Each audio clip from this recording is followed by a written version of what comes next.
Why was the missing envelope under your desk? The question had not come from an auditor, a lawyer, or the security chief holding Andre Williams by the arm. It came from his 8-year-old son. Noah knelt beside CEO Vivian Cross's dark wooden cabinet and pulled a red envelope into the light, a blue crayon streak marking one corner. Emily Hart moved toward him too quickly. Don't let him damage the evidence. Noah pointed at her. That's the one she dropped. The room stopped breathing. Andre felt Thomas Grady's fingers tighten around his sleeve, but he did not pull away. Beyond the glass walls, employees stood frozen beside silent printers and half-raised coffee cups. Vivian remained behind her desk, one hand resting on a silver fountain pen, her expression no longer certain. Peter Langford stepped forward with the calm authority of a man accustomed to deciding what facts meant. The child is frightened, he said. Security should continue downstairs while we determine how that packet got there. Andre lowered himself as far as Thomas's grip allowed and met Noah's wide brown eyes. Listen to me, buddy. Don't guess. Tell them only what you actually saw. Anything you don't remember, you say you don't remember. Noah swallowed. His small fingers pressed into the red paper, careful not to bend it. I saw it in her stack, he whispered. Then it slid under there. Emily's perfume hung sharply in the air as she stopped beside him. He could have put it there himself. Children misunderstand things. Vivian's gaze moved from Noah to Emily, then to the envelope. The blue streak crossed the lower edge like a tiny accidental signature. Nobody leaves this floor, she said. Mr. Porter will seal the packet. All phones remain on the table. Peter's jaw shifted almost too slightly to notice. Vivian. Delaying police involvement exposes the company. Taking an employee away while the missing material is sitting under my desk exposes it more. Ryan Porter entered from the hall wearing gray gloves, carrying a clear evidence sleeve. He did not look at Andre with sympathy or suspicion. He photographed the envelope where Noah had found it, noted the folded triangular corner, and asked the boy to set it down without opening it. Andre gently guided Noah's hand away. You did enough. Is Dad still fired? Noah asked. No one answered. 26 minutes earlier, the executive floor had sounded ordinary. Fluorescent lights humming above polished stone, elevator bells chiming behind frosted glass, children laughing faintly from the company's Bring Your Child to Work room. Then Andre's security badge had flashed red. Thomas had emptied Andre's worn leather briefcase across Denise Carter's reception desk while Peter explained, in a low professional voice, that a sealed audit packet had vanished after being assigned to Andre. A lunch container rolled against a framed company award. Noah's school bill slid beneath a visitor clipboard. The old watch that had belonged to Andre's late wife struck the tabletop face first. Andre picked it up, wiped the glass with his cuff, and asked Denise to keep Noah away from the search. Peter placed a resignation agreement beside him. Sign it, accept responsibility for a procedural violation, and the company might delay contacting police. Andre read every line before setting the pen down. My son is exactly why I won't sign a lie. Now, back inside Vivian's locked office, Ryan lifted the envelope into the clear sleeve. Emily folded her hands, recovering her careful expression. As I said, the evidence may already be contaminated. Denise looked up sharply from the doorway. Ryan had not opened the envelope. Vivian had not identified its contents. And no one, except the person who had handled it, had yet called it evidence. Denise Carter's eyes stayed on Emily Hart. You called it evidence before Mr. Porter opened it. Emily did not look at her. That is what missing audit material becomes during an investigation. You also knew it was red. Everyone here has seen those packets. The air conditioning whispered through the locked office, lifting one corner of the visitor log on Denise's clipboard. Inside Ryan Porter's clear sleeve, the red envelope lay flat beneath the fluorescent light, its blue crayon streak bright against the paper. Vivian Cross did not defend Andre, but her fingers stopped tapping the silver pen. Start from the beginning, she said. Peter Langford adjusted one cuff. There is no mystery, Vivian. Mr. Williams accepted custody of a sealed audit packet. The packet disappeared. Security followed protocol. His voice was patient, almost kind, the voice of a man explaining an unfortunate rule to people who should have known better. 26 minutes earlier, that same voice had carried across the executive reception area, while Thomas Grady turned Andre's life inside out on Denise's desk. Open the briefcase. My son is standing right there. Then let's keep this professional. Thomas wore pale latex gloves and a dark suit with a security badge clipped perfectly straight to his belt.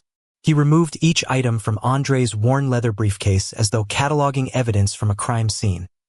A dented lunch container, 2 sharpened pencils, Noah's school payment notice, a folded grocery receipt, and the old watch that had belonged to Andre's wife. A few employees slowed near the glass corridor. No one stopped completely. Their reflections hovered in the walls like people who wanted to witness humiliation without being seen participating in it. Someone whispered that Andre had been struggling since his wife died.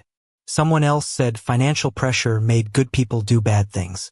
Andre heard both voices. He said nothing. When Thomas placed the watch face down against the hard surface, Andre reached for it carefully. He wiped the glass with the cuff of his white shirt, checked that the hands were still moving, and set it beside Noah's blue sweater. Please give that to my son, he told Denise. He gets cold in the activity room. Peter slid a document across the desk. The paper smelled faintly of fresh toner.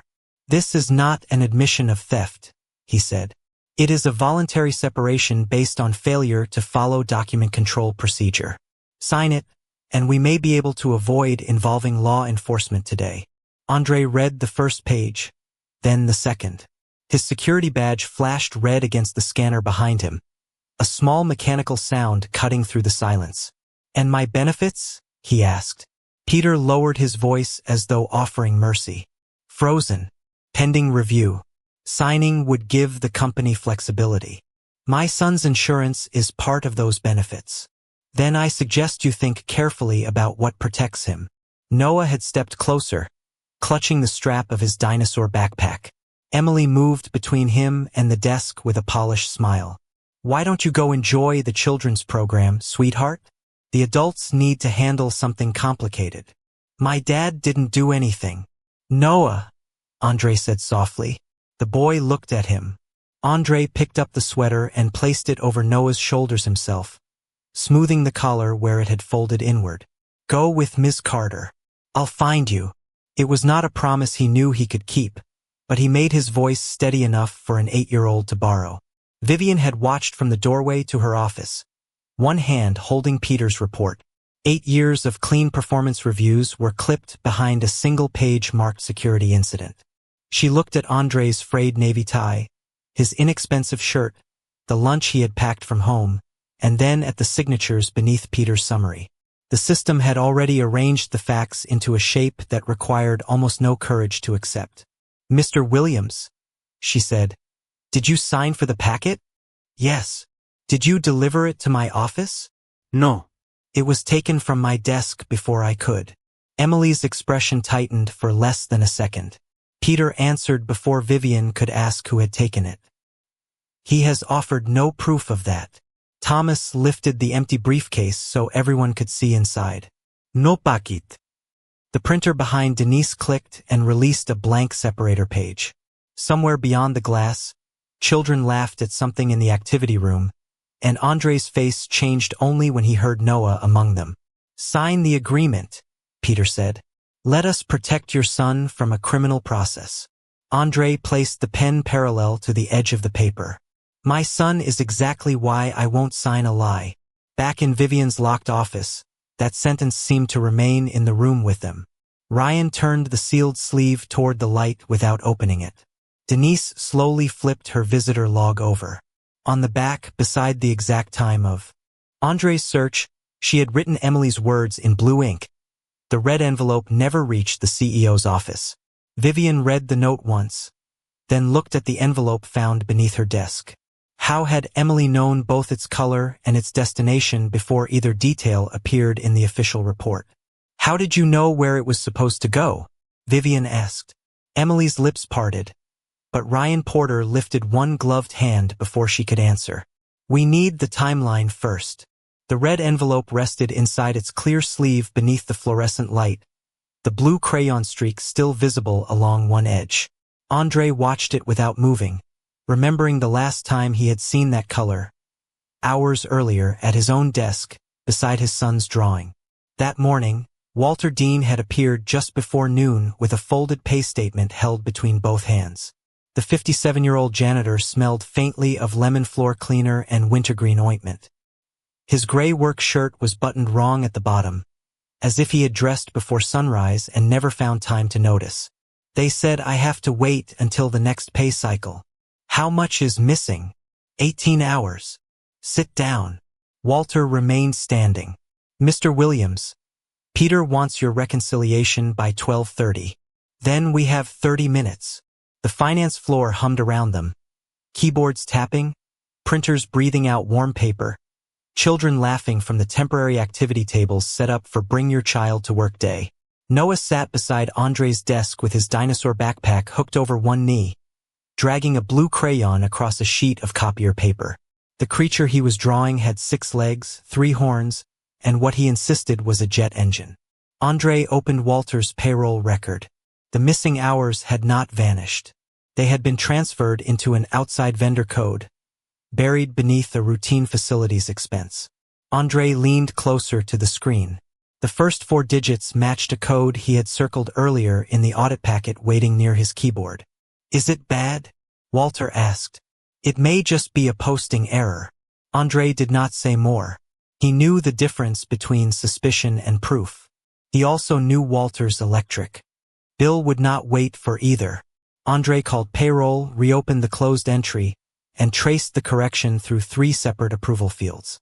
Twice, the system rejected it. The third time, a green confirmation line appeared. Peter Langford passed behind them, his reflection moving across Andre's dark monitor. That reconciliation should already be upstairs.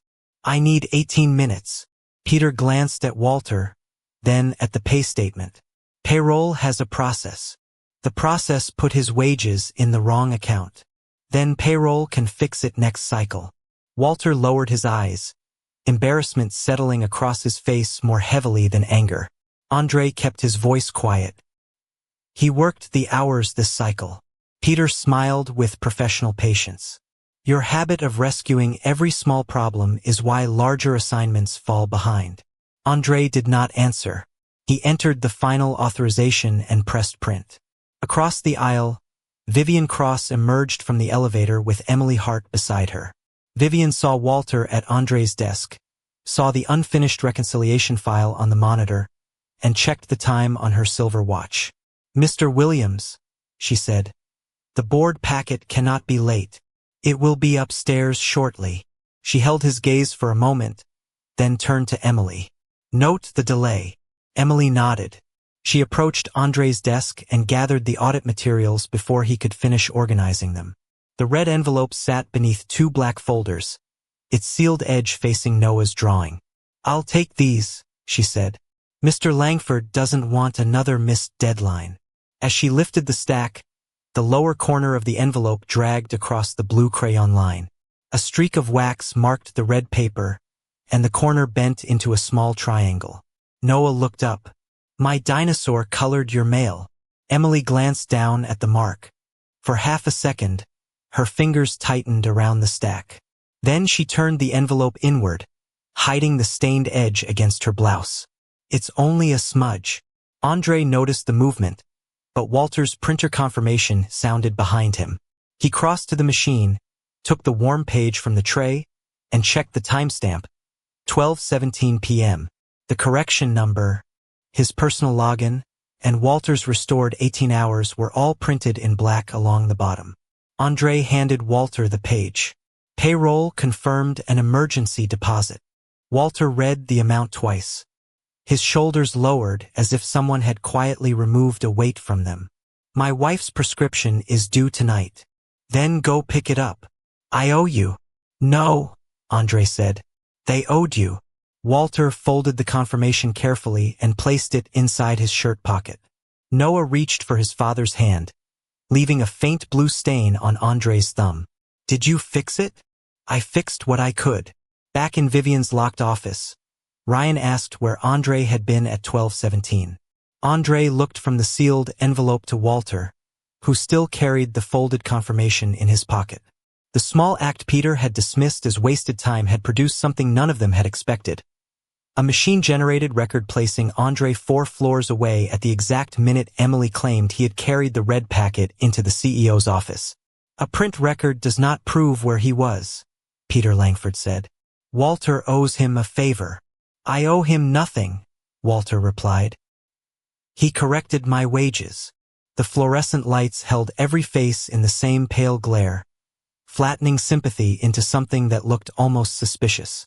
Inside the clear evidence sleeve, the red envelope rested on Vivian Cross's desk, its blue crayon streak bright against the sealed paper.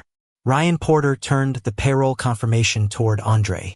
Could someone have used your login remotely? Not without my security token. Who had access to it? I did. Peter gave a small, regretful nod, as though Andre had just confirmed the weakness in his own defense. Then we have an employee who controlled the credentials, handled the packet, and had access to the financial records inside it. Helping Mr. Dean may speak well of his intentions, but it does not erase custody. Vivian remained standing behind her chair. She had stopped touching the silver fountain pen, but she had not told Thomas to release Andre from administrative detention. Mr. Porter, she said, separate what we can verify from what people believe. Ryan nodded. He placed Walter's confirmation in a second clear sleeve, then asked Denise to take Noah to the adjoining conference room. Emily stepped forward with a practiced softness. I can sit with him. He may feel more comfortable with someone familiar. Noah moved closer to Andre instead. Andre felt the boy's fingers close around 2 of his own. Ms. Carter will stay with him, Andre said. And no one asks him whether he thinks I'm innocent. Thomas frowned. Mr. Williams, this is an internal investigation. He's 8. Ask what he saw, not what you want it to mean. Vivian looked at Noah's small hand wrapped around his father's. Something in her expression shifted, but only for a moment. Agreed, she said. No leading questions. In the conference room, Ryan gave Noah a blank sheet of paper and asked him to draw the office as he remembered it. He did not mention the envelope. He did not say Emily's name. Noah drew the desk too large, the cabinet too small, and Vivian's chair with wheels the size of bicycle tires. He drew himself near the doorway and added a blue dinosaur beside Andre's desk because, as he explained, the dinosaur had been waiting for its wings. Where were the papers? Ryan asked. Noah placed a red crayon mark near the side of Vivian's cabinet. I saw the corner there. Before or after your dad came into the room? Before. Who was holding them? Noah looked toward the glass wall where Emily stood beyond hearing range. The lady with the shiny necklace. Ryan wrote the words exactly as spoken.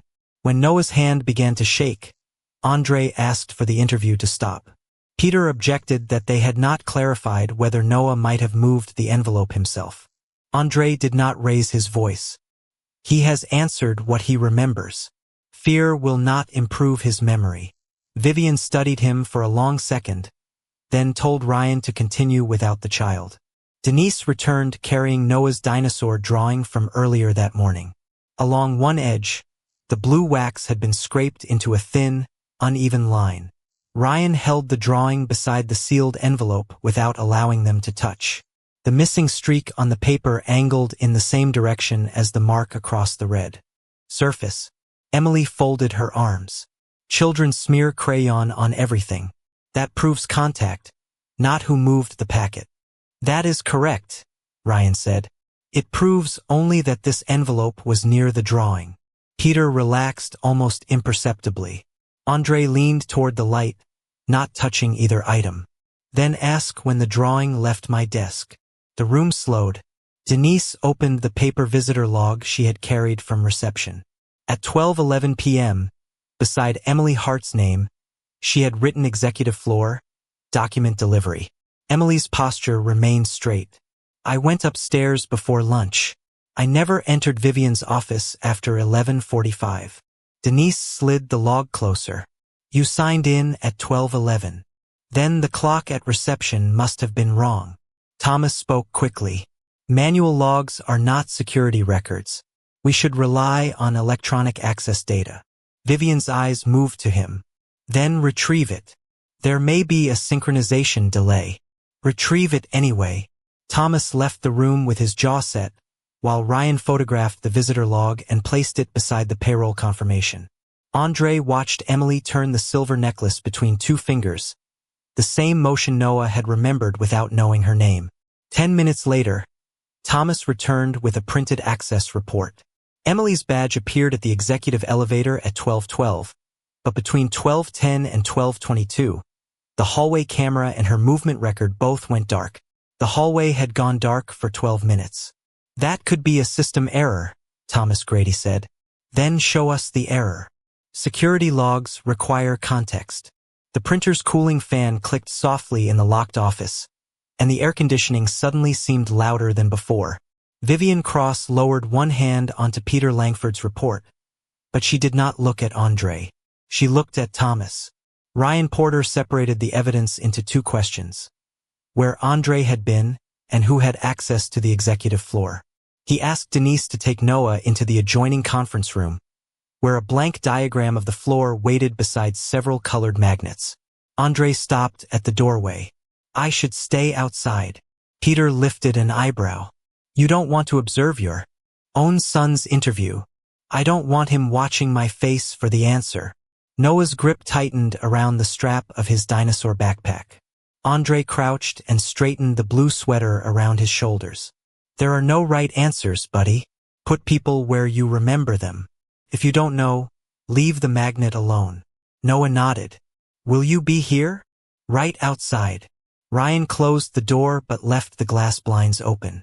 Noah placed a small blue magnet at Andre's desk, a yellow one near Denise's reception station, and a silver one beside Vivian's dark cabinet. He moved the silver magnet twice before settling it near the desk. Then he placed the red marker beside the cabinet where he had found the envelope. Who is Silver? Ryan asked. The lady with the shiny necklace. Did your father tell you where to put her? Noah shook his head. Dad was helping the cleaning man. He stopped there. When Ryan asked what had been inside the red envelope, Noah said, I don't know. When he was asked why it mattered, he said, because they said Dad took it. Andre remained outside, hands folded loosely in front of him, never signaling through the glass. Peter watched him with a thin, courteous smile. A child can absorb more than a parent realizes. That's why I'm not in the room, Andre said. Ryan ended the test after 9 minutes. Noah stepped out looking tired but less frightened. Andre thanked him for the answers he had not invented. Then Ryan turned to the machines. The payroll system showed Andre's personal security token authorizing Walter Dean's correction at 12:16. The fourth floor printer released the confirmation at 12:17. A ceiling camera outside the payroll station showed Andre taking the warm page from the tray and handing it to Walter. The executive elevator registered Emily's badge at 12:12. The hallway camera disappeared at 12:10 and returned at 12:22. No one spoke while the timestamps appeared in a single column on Vivian's monitor. A chair wheel creaked, then stopped. Peter's fingers tightened around the edge of his folder before relaxing again. This establishes location, he said evenly. It does not establish motive, and it certainly does not prove. Who placed the packet under Vivian's desk?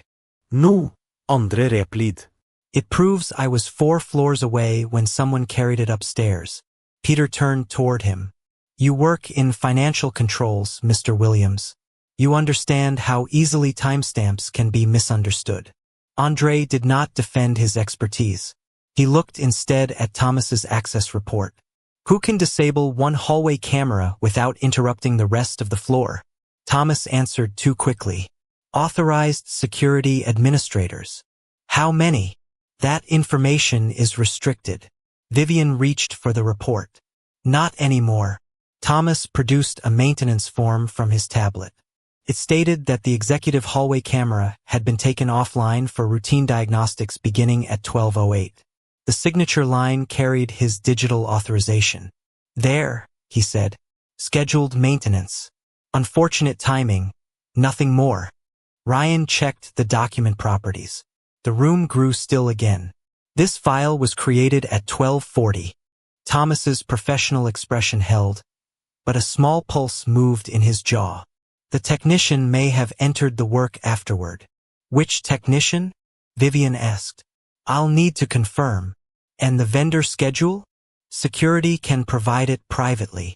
Peter stepped closer to Vivian, lowering his voice. We should avoid turning an internal discrepancy into a spectacle. Let Thomas review the logs and report back through proper channels. Vivian closed the maintenance form. Thomas is no longer reviewing anything involving this incident. She instructed Ryan to copy the camera server, badge system, elevator records, and document metadata to the external audit drive. She then ordered Thomas's administrative access suspended until counsel completed an independent review. Thomas removed his security tablet from the table with deliberate care. Emily stood near the window, one thumb rubbing the chain of her silver necklace. Andre did not look pleased. He asked Denise to take Noah for water and something to eat. He shouldn't have to sit through adults deciding what his memory is worth. Vivian watched the boy leave, then looked at Andre differently. Not with trust, not yet, but without the certainty that had been there before.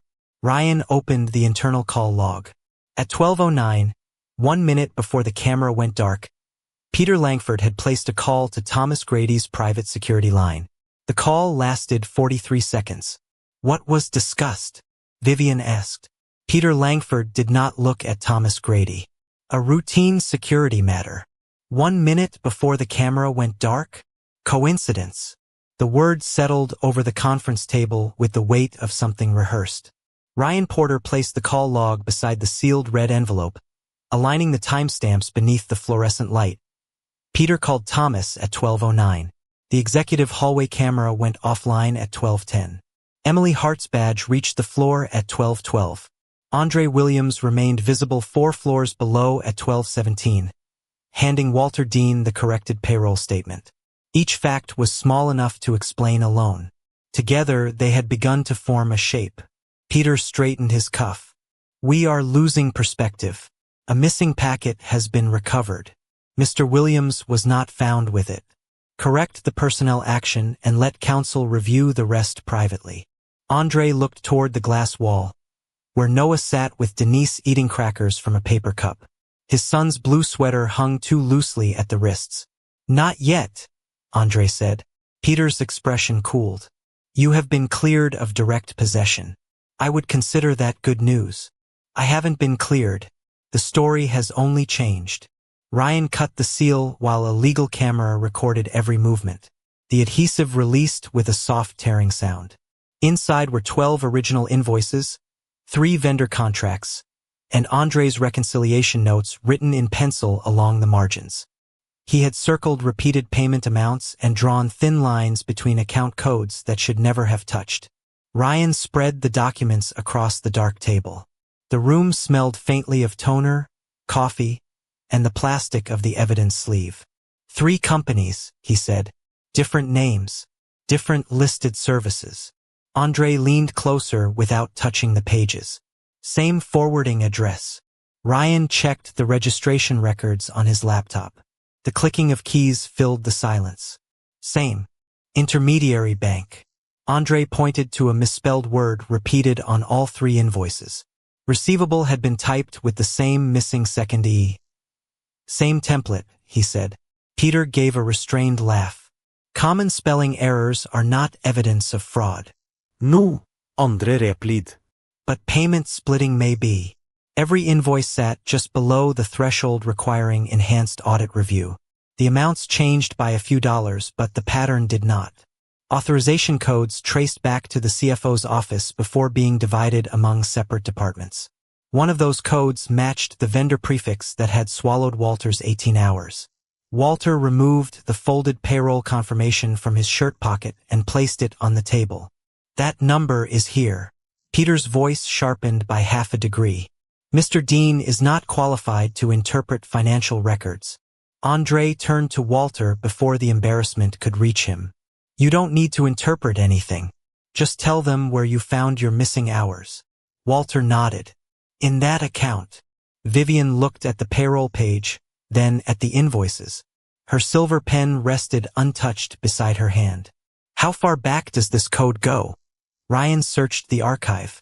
5 personnel files appeared, each connected to a document loss incident, each ending in termination for dishonesty or failure to follow controls. Denise retrieved the physical records from storage. Their folders landed on the table one by one with dull, papery thuds. The same phrases appeared in every report. Breakdown of trust, unrecoverable document lapse, immediate separation recommended. Vivian's signature sat at the bottom of all 5. The color left her face slowly, not from sympathy for Andre, but from recognition. I signed these. Based on reports from finance and security, Ryan said. Thomas shifted his tablet under one arm. Emily stopped touching her necklace. Peter closed the nearest folder. Those cases were investigated and resolved. Reopening them based on superficial similarities would expose the company to unnecessary liability. Andre placed his palm over the folder before Peter could remove it. He did not grip Peter's wrist or raise his voice. He simply kept the record on the table. Then let the facts close them again. Peter stared at him. You are in no position to dictate scope. I'm not dictating anything. I'm asking why 5 people were accused with the same language, through the same offices, after records tied to the same codes disappeared. The printer in the corner stopped running. For several seconds, only the ventilation system moved air through the room. Vivian opened the oldest file. A warehouse accountant named Linda Mercer had lost her pension eligibility after being dismissed. Another employee, a young payroll clerk, had been reported to licensing authorities. None had been offered independent review. Why was I never shown the common vendor codes? Vivian asked. Peter answered too quickly. Because they were valid transportation subcontractors. Ryan's hand froze above the keyboard. He had not yet announced the industry listed on the contracts. One invoice described equipment leasing. Another claimed document storage. Nothing on the visible pages said transportation. Peter realized it a moment too late and reached for his phone. Vivian's voice stopped him. Leave it on the table. Ryan then opened the document metadata. All 3 vendor contracts had been generated from the same template on a workstation assigned to the CFO's administrative suite. Before anyone could respond, the company attorney's phone vibrated. She read the message twice. The secret audit Vivian had authorized the previous evening had activated a legal hold across finance communications. A deleted 14-second voicemail from Peter's extension had been preserved automatically. Ryan looked through the glass at the employees gathering beyond the locked doors, then back at the 5 damaged personnel files spread beside Andre's red envelope. This can no longer be handled as an internal misunderstanding, he said. The board needs to hear it with every witness in the room. The boardroom lights were already burning when Andre Williams entered, their white reflections stretching across the glass walls and the polished table like a second, colder room. Below them, visible through the transparent panels, sat the security station where Thomas Grady had emptied Andre's briefcase in front of his coworkers. Noah waited outside with Denise Carter, holding the strap of his dinosaur backpack, close enough to see his father but far from the hearing. Andre wore the same wrinkled white shirt and frayed navy tie. He did not enter like a man who had won. He entered like a tired father who had finally been permitted to stand where others had already judged him. Vivian Cross sat at the head of the table, her silver fountain pen laid horizontally before her. She had called the emergency session, but she did not open with a defense of Andre. The board will hear the evidence in order, she said. No interruptions. No private explanations. Peter Langford sat beside company counsel in a charcoal suit, his hands composed over a closed folder. Thomas occupied a chair near the door. Emily Hart sat farther down, her silver necklace resting motionless against her blouse. Ryan Porter placed the sealed red envelope in the center of the table. Its blue crayon streak faced upward. This is the packet found beneath Ms. Cross's desk, he said. Peter leaned back. found by the accused employee's son after the room had already become chaotic. Noah is not accused of moving it, Ryan replied. He identified its location and the person carrying it. Peter's lawyer raised a hand. An 8-year-old trying to save his father is not an independent witness. The sentence produced the first shift in the room. 2 board members glanced toward Noah through the glass. Peter continued before the silence could settle. Mr. Williams works in financial controls. He understands timestamps, access systems, and audit thresholds.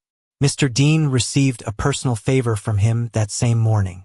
The child is emotionally invested. Every witness supporting Andre has a reason to protect him. For a moment, the argument held. It was clean, reasonable, and almost merciful in tone. Andre looked toward Walter, who sat behind Ryan with the corrected payroll statement folded in his hands. "Remove Mr. Dean's gratitude from the record," Andre said. Peter turned toward him. "Excuse me? Use only the payroll system." Andre's voice remained low. "Walter doesn't owe me testimony." Ryan displayed the first timeline. At 12:12, Emily's badge reached the executive floor. At 12:17, Andre's security token authorized Walter's correction on the 4th floor. The printer camera showed Andre collecting the confirmation sheet. At 12:10, the executive hallway feed went dark. At 12:22, it returned. At 12:40, Thomas created a maintenance form claiming the outage had begun 32 minutes earlier. The hum of the ventilation system filled the pause. Thomas spoke carefully. "Administrative paperwork is often completed after technical work." "Then where is the vendor request?" Vivian asked. "There was no outside vendor." "The maintenance schedule?" "Internal." "The technician?" Thomas's gaze moved once toward Peter. "I handled it." Ryan placed the internal call log beside the red envelope. Peter had called Thomas's private line at 12:09. Peter did not flinch. "I oversee financial risk. Calling security is not evidence of wrongdoing." The explanation gave him ground again. A board member asked whether Andre could have arranged the outage to hide his own handling of the packet. Peter opened his folder at last. "That is precisely the point. Mr. Williams had the knowledge to manufacture doubt after the fact." Andre did not object.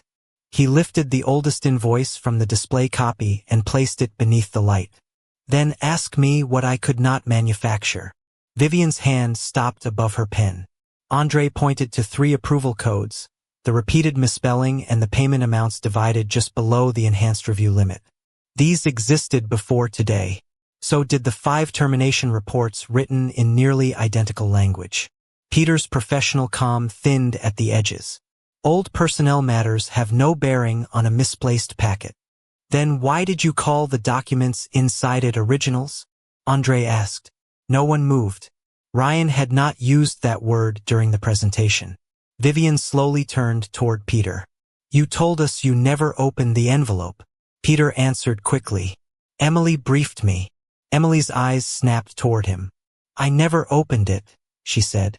Peter's lawyer leaned close and whispered, but Peter lifted a hand, regaining his measured expression. "This proceeding is becoming needlessly adversarial.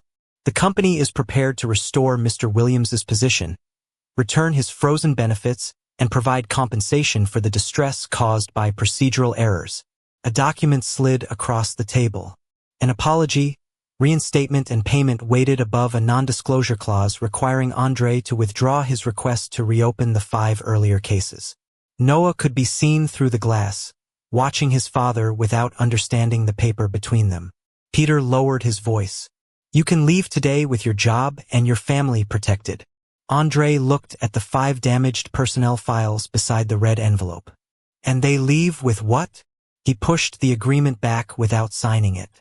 Ryan connected a small speaker to the legal hold server. On the screen appeared a preserved voicemail from Peter's extension. Deleted minutes after the camera outage. Duration, 14 seconds. Vivian placed both hands flat on the table. "Play it." Ryan Porter pressed the key. For half a second, the speaker gave only a dry electronic hiss. Then Peter Langford's voice filled the glass boardroom. "Emily, Move the red packet before Cross gets back. Grady will give you 12 minutes.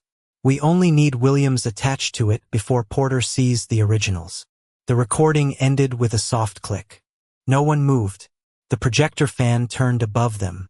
Somewhere below, a security gate beeped and released. Then the building fell quiet again. Peter's hand remained suspended over his folder, his fingers no longer touching the paper. Emily stared at the red envelope in the center of the table as if it had become something alive. Thomas looked toward the ceiling camera, then lowered his eyes. Vivian Cross did not speak immediately. Her face appeared twice in the glass wall, once in the room, once reflected above the security desk where Andre had been searched. Ryan enlarged the voicemail record on the screen. The extension belonged to Peter. The device code matched his office phone. The message had been placed at 12:09, 1 minute before Thomas shut down the hallway feed and 3 minutes before Emily's badge reached the executive floor. That could be incomplete, Peter said at last. His voice had gone dry. A fragment taken without context. Ryan opened a second file. The legal hold server preserved the routing data and the deletion request. It was erased from your mailbox at 12:31. He brought up the internal security messages. At 12:10, Thomas had sent Peter 4 words. Hallway feed is down. At 12:12, Emily entered the executive floor. At 12:17, Andre stood 4 floors below beside Walter Dean, visible on the payroll camera. At 12:22, the hallway feed returned. At 12:40, Thomas created the maintenance form and backdated the work. Each timestamp appeared beside the next until the 12 missing minutes no longer looked like an accident. Peter pushed back from the table. The legs of his chair made a short scraping sound that seemed painfully loud. I was protecting confidential audit material. From the auditor? Vivian asked. Peter looked at her but did not answer. Ryan opened the scanned invoices from the red envelope. One identification code named in the voicemail matched the 3 vendor contracts generated from Peter's administrative suite. The same code appeared in Walter's misdirected wages and in 2 of the 5 earlier termination files. Peter's lawyer closed his notebook. Emily reached for her silver necklace, but her hand stopped halfway. He told me the packet contained working copies, she said. He said Andre had altered them and that moving them would protect Ms. Cross until security could investigate. Peter turned toward her. Be careful. The 2 words were quiet, almost fatherly. They frightened her more than anger would have. Emily's eyes filled, but she did not look for sympathy. I carried the packet upstairs. When Ms. Cross came back early, I heard the elevator and pushed it beneath the cabinet. I thought Thomas would remove it after the floor cleared. Thomas exhaled through his nose. His security tablet slipped against his palm before he caught it. The outage was authorized through finance, he said. I was told there was an internal threat. You created a false maintenance record, Vivian replied, and you searched an employee before reviewing the evidence that could clear him. Thomas had no professional phrase left. He placed the tablet on the table. Vivian stood. The silver pen rolled beneath her hand and struck the edge of the red envelope. Effective immediately, Peter Langford, Emily Hart, and Thomas Grady are suspended. All access credentials are revoked. The external investigation will retain the servers, financial records, security logs, and personnel files. Council will notify the appropriate authorities. She turned toward the board. Andre Williams's termination is rescinded. His benefits are restored retroactively. The accusation of theft is withdrawn. Andre did not smile. He looked through the glass at Noah, who stood beside Denise with both hands around his backpack strap. When Denise opened the door, the boy entered slowly and went straight to his father. Andre rested one hand on the back of Noah's head. Did I catch the bad people? Noah whispered. Andre knelt so the room could not turn the child into a symbol of punishment. No, Buddy. You told the truth. The adults have to be responsible for the rest. Vivian's breath caught. Around the table, no one shifted, coughed, or reached for a phone. The red envelope lay between the 5 damaged personnel files, its blue crayon mark facing upward. Vivian finally looked at Andre. "Mr. Williams, what would make this right?" Andre rose, took the 5 folders and pushed them toward the board before touching the reinstatement papers. "Nothing makes today right," he said. "But you can stop tomorrow from looking like it." The people who had once watched him searched now watched him refuse to save only himself. The company had returned his name, his job and his voice, but what Andre chose to do with that restored power would decide whether justice ended in this room or finally reached everyone the system had buried. The boardroom emptied without applause. Peter Langford left with counsel beside him and his access badge already dead. Thomas Grady surrendered his security tablet at the door. Emily Hart paused near the glass wall, her face reflected over the red envelope on the table, then followed the investigators without asking Andre to forgive her. Below, the security station lights remained on, but the chair where Andre had been searched stood empty. 6 weeks later, the company gathered again in the same glass boardroom, not to celebrate a hero, but to correct a record. Vivian Cross stood at the head of the table with no prepared smile and no public relations team behind her. "The independent investigation is complete," she said. Her voice carried into the adjoining conference area where employees, former staff, and legal representatives sat in quiet rows. Peter Langford directed a fraudulent vendor scheme. Thomas Grady altered security records and created false maintenance documentation. Emily Hart moved audit material and gave an inaccurate statement. Their files have been referred to the appropriate authorities. She did not call it a misunderstanding. She did not call it a failure of communication. She called it what it had been. Then she opened 5 personnel folders. One by one, she read the names of the employees who had been dismissed under nearly identical accusations. Linda Mercer, whose pension eligibility had been damaged. Daniel Cho, who had lost a professional license review. Marissa Bell, who had spent 3 years explaining a dishonesty notation she had never earned. Each record had been corrected. Each person received restored benefits, independent legal support, and a written statement confirming that the company had accused them without sufficient evidence. Walter Dean sat near the aisle in his clean gray work shirt. His missing wages had been paid with the required penalties, but the letter in his hands mattered more. It said the error had been the company's, not his. No favor. No charity. Just what he had earned. Vivian turned toward Andre. "Your termination has been rescinded. Your benefits and salary have been restored from the moment they were frozen. But reinstatement is not enough." Andre wore a new shirt, though the navy tie was the same one, carefully pressed. The old watch rested on his wrist, its scratched face still keeping time. He placed 4 pages on the table. "These are my conditions for returning." Peter's old chair remained vacant across from him. Andre did not look at it. He asked for independent review before any employee accused of fraud could be terminated. He required continued family health coverage during suspension. He required camera and badge records to be stored outside the sole control of internal security. And he required reports of financial misconduct to go directly to an audit committee no executive could quietly overrule. A board member asked whether he wanted the title of vice president. Andre shook his head. "I want the controls to work when the person asking for help has no title." Vivian studied the pages before signing them. "You are asking us to build a system that would have protected you." "No," Andre said.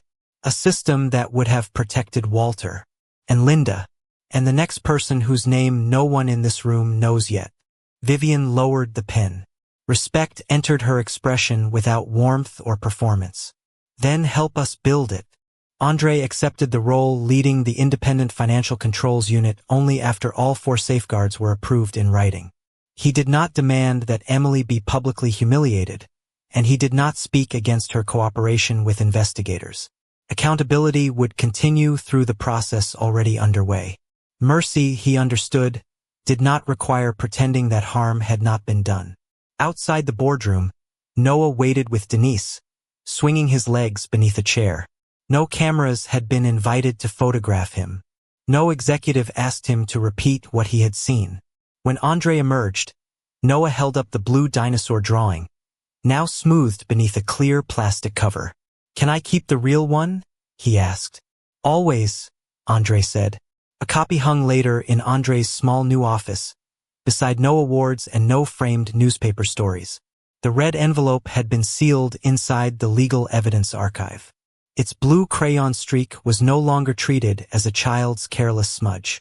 It had become proof that truth could survive contact with ordinary life. A desk, a drawing, a father helping a janitor recover 18 honest hours of pay. Vivian came to the office doorway near sunset. I owe you an apology, she said.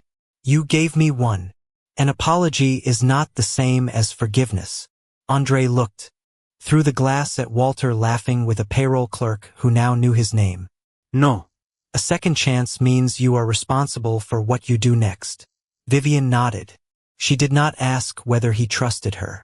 Trust, like reform, would have to be built where everyone could see it. In the lobby, Noah slipped his hand into Andre's as the evening light stretched across the floor where security had once blocked their way. Does the truth always win, Dad? Andre glanced at the old watch, then at the small blue mark on Noah's drawing. Not by itself, he said. Good people have to leave it somewhere no one can erase. They walked out together, and behind them the building grew quiet. Not from shock this time, but from the understanding that dignity had never needed to raise its voice. It had only waited for kindness to become evidence, and evidence to become justice.